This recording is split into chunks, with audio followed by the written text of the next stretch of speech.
오늘은 잠금 해제라는 제목을 가지고 종료주일 말씀을 함께 나누도록 하겠습니다. 여러분, 아이들이 커가는 것을 보면 행복하시지요? 네. 그러나 매일 행복하지는 않답니다. 특별히 사춘기 아이들이 방문을 닫고 잠그는 순간 엄마는 큰 상처를 입게 됩니다.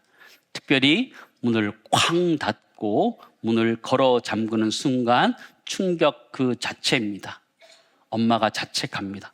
갑자기? 왜? 내가 뭘 잘못했나?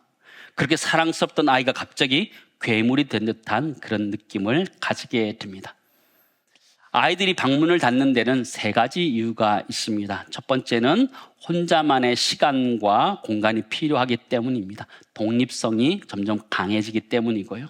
두 번째는 부모님의 말이나 이런 이야기들이 감시처럼 느끼기 때문에 좀 방어하기 위해서 문을 닫습니다. 세 번째는 감정이 복잡해서 말보다는 좀 거리를 두는 것이 낫겠다 싶어서 그리 거리를 두는 것입니다. 그러면 여는 비결은 무엇이냐? 여는 비결은 첫 번째, 조언 대신에 공감하는 것이 필요합니다. 먼저 경청하고 바로 문제를 해결하려고 하지 않는 그런 자세가 필요하다, 이렇게 가르쳐주고 있고요. 두 번째는 짧고 부드러운 열린 질문을 해야 된다는 것이요. 너 왜 그래? 이렇게 하시면 안 된다는 겁니다. 무슨 일이 있었어? 이렇게 물어보는 공감과 부드러운 열린 질문이 필요하다는 것이고요. 또 하나는 통제보다는 존중의 태도가 중요하다라고 이렇게 알고 있는데요. 정말 비결이 무엇인가 더 궁금하신 분들은 미셸 이카르드의 책을 하나 사서 읽어보시기 바랍니다. 방문을 닫는 아이, 대화를 여는 아이라는 책을 보시면 좀 자세하게 나와 있습니다. 그런데 가만히 이 사춘기 아이의 모습을 보면 그 모습이 마치 하나님 앞에서 우리의 모습과 같다라는 생각을 해보지 않으십니까? 갑자기 어느 순간 하나님 앞에 삐져가지고 마음의 문을 닫아버리기도 하고 문을 걸어 잠기기도 하고 하나님부터 거리를 두려고 하는 우리의 모습과 다르지 않다라는 것입니다. 주님은 계속 우리의 마음의 문을 두들기고 계시죠.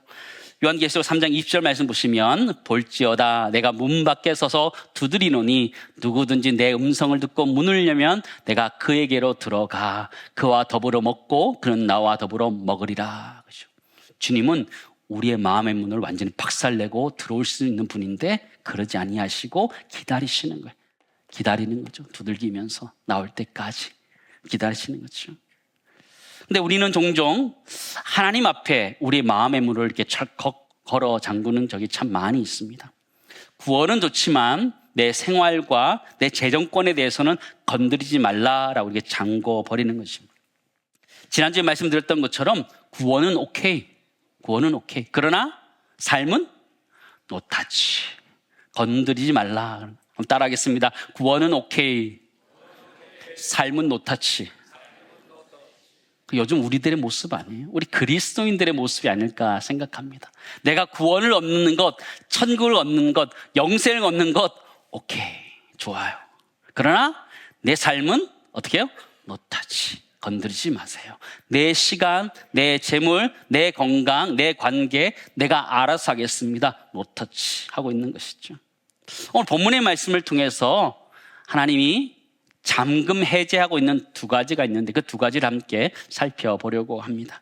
먼저 28절에서 34절 말씀 보시면 소유권을 오픈하고 있는, 잠금 해제하고 있는 말씀이 기록되어져 있습니다. 예수님께서는 이제 예루살렘으로 올라가게 됩니다. 성경에 보시니까 앞서서 앞장서셨다 이렇게 표현되어져 있는데요. 그 길은 고난의 길인데 왜 앞장서셨을까요? 주님은 그 길이 고난의 길이지만 또한 구원의 길이고 생명의 길이기 때문에 우리를 위해서 당당하게 담대하게 올라가고 있는 모습을 우리들에게 보여주고 있습니다. 예수님께서는 제자 둘을 보내어서 나귀 새끼를 풀어오라 이렇게 명령합니다. 30절에 32절 말씀 다시 보실까요? 함께 읽습니다. 이르시되 너희는 맞은편 마을로 가라. 그리로 들어가면 아직 아무도 타보지 않은 나귀 새끼가 매어 있는 것을 보리니 끌어오라. 만일 누가 너희에게 어찌하여 푸느냐 맞거든 말하기를 주가 쓰시겠다 하라 하심에 보내심을 받은 자들이 가서 그 말씀대로 아멘. 나귀 주인은 주가 쓰시겠다 하는 말씀에 두말하지 않고 자기 나귀 새끼를 풀어내어 놓습니다. 저는 이 장면이 잠금 해제다라는 생각을 하게 되었습니다.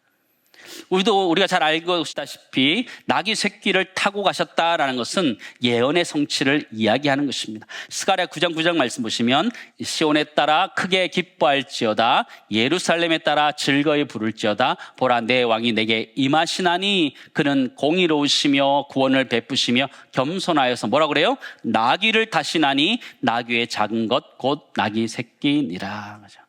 예수님은 말씀 그대로, 하나님의 약속 그대로 나귀 새끼를 타고 예루살렘으로 올라가고 있는 것이죠.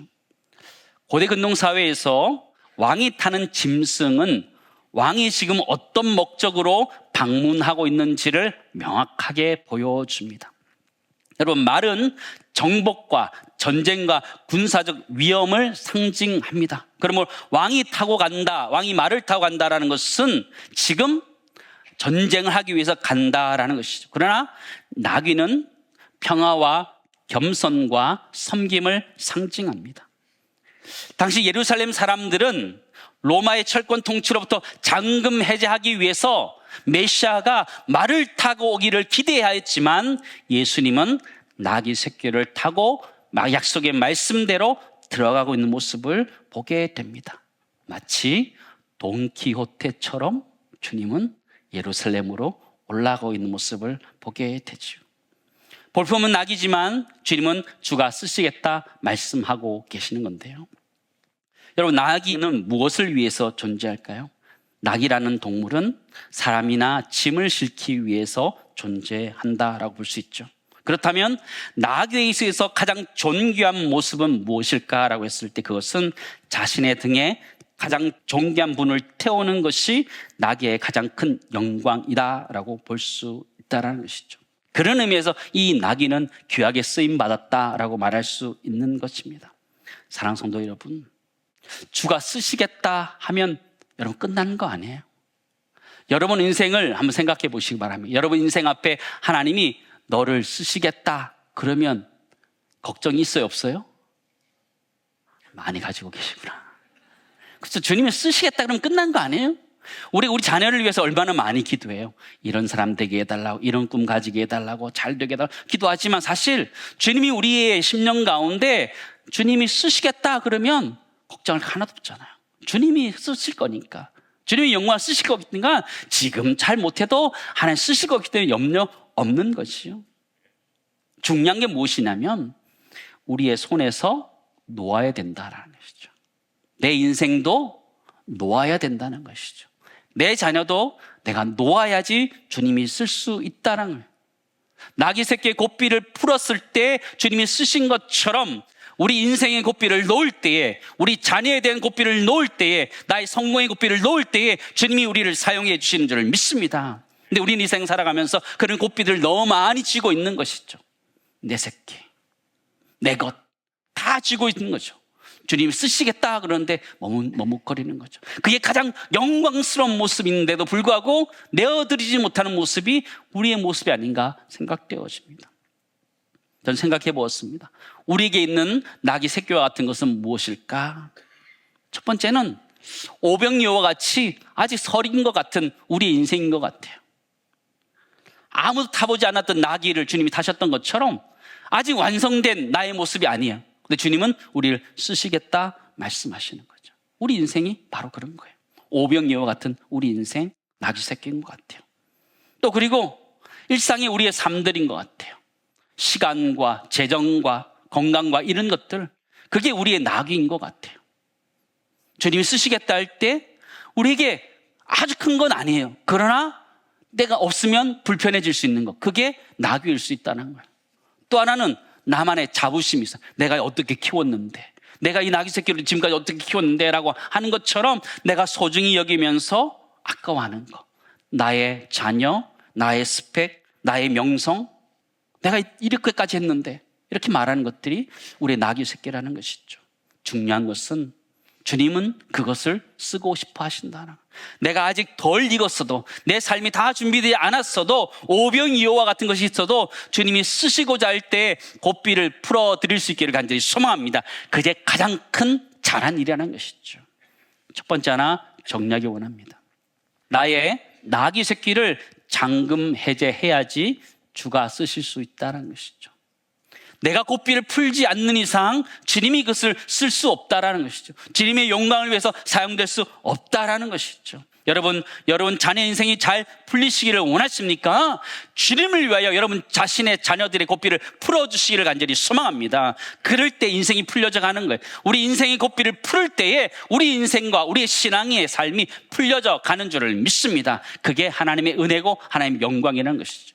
우리는 내 인생의 고삐를 내가 지고 가야 된다 생각하지만 그 고삐를 주님께 내어드릴 때에 주님이 아름답게 사용하신다 말씀하시는데 그 은혜가 우리 모두에 있기를 간절히 소망합니다.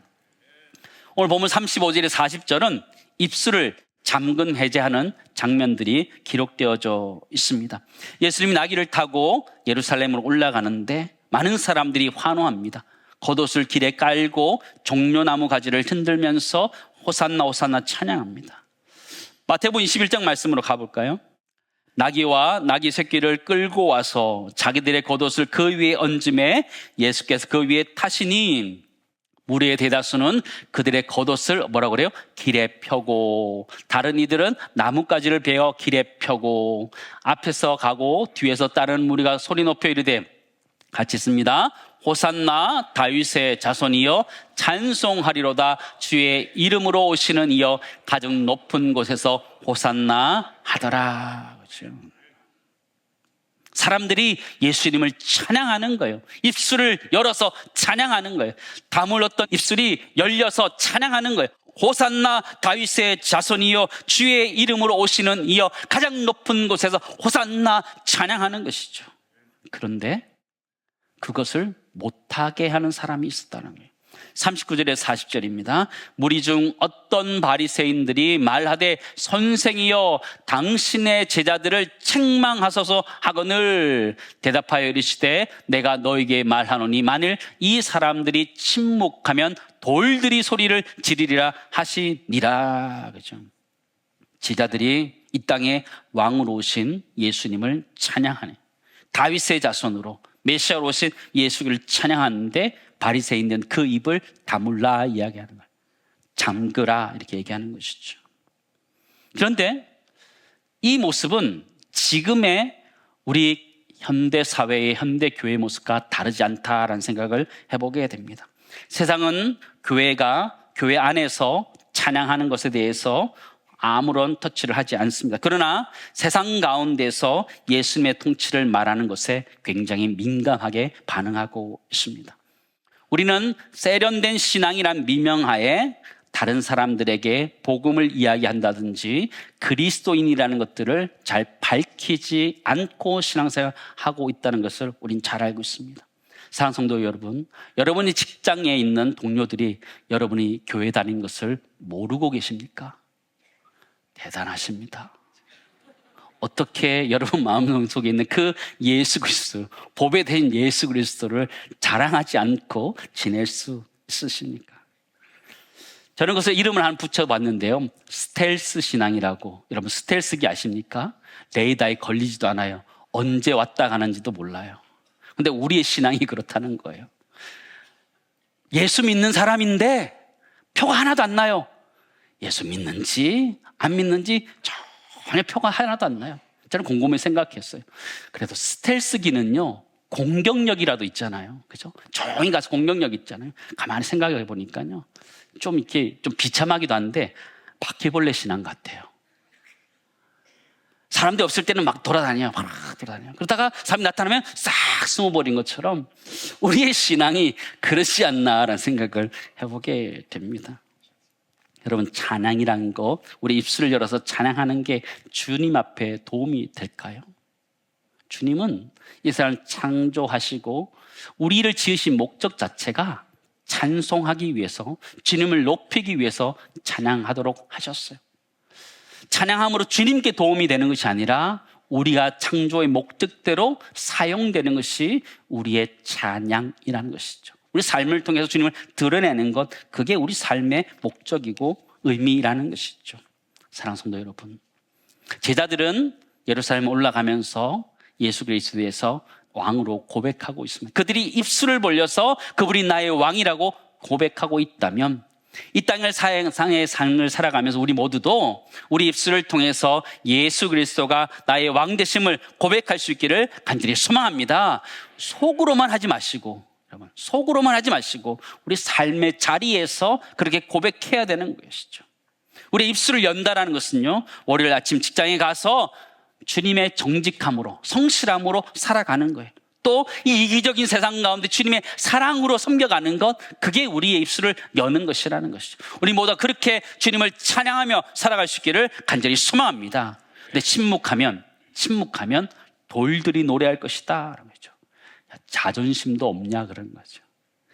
움직이지 못하는 이 피조물인 이 돌도 찬양하게 할 거다라는데요, 자존심도 없냐 물어보시는 거죠. 사랑하는 성도 여러분, 우리 모두가 그런 스텔스 신앙을 좀 버리고 좀 우리가 믿는 자답게 세상 가운데 예수 그리스도를 드러내고 그분이 나의 주인이고 그분의 왕이라는 걸 고백하며 살아가는 은혜가 우리 모두 있기를 간절히 소망합니다. 마지막 두 번째 정략이 원하는 것은요, 나의 입술을 잠금 해제해야 주가 왕 되심을 선포해 갈 수 있는 것이죠. 여러분 입을 닫고 있으면 세상 사람들이 예수 그리스도가 만왕의 왕이요 만주의 주가 되시는 것을 알 수 없습니다. 우리 입술을 열어서 예수 그리스도를 전할 때, 복음을 전할 때 그 복음이 그 가운데 전달되어지고 그분이 나의 왕 되심을 고백하는 것이라는 걸 기억하며 예수 그리스도를 전할 수 있는 은혜가 우리 가운데 있기를 간절히 소망합니다. 사랑하는 성도 여러분, 오늘은 종려주일입니다.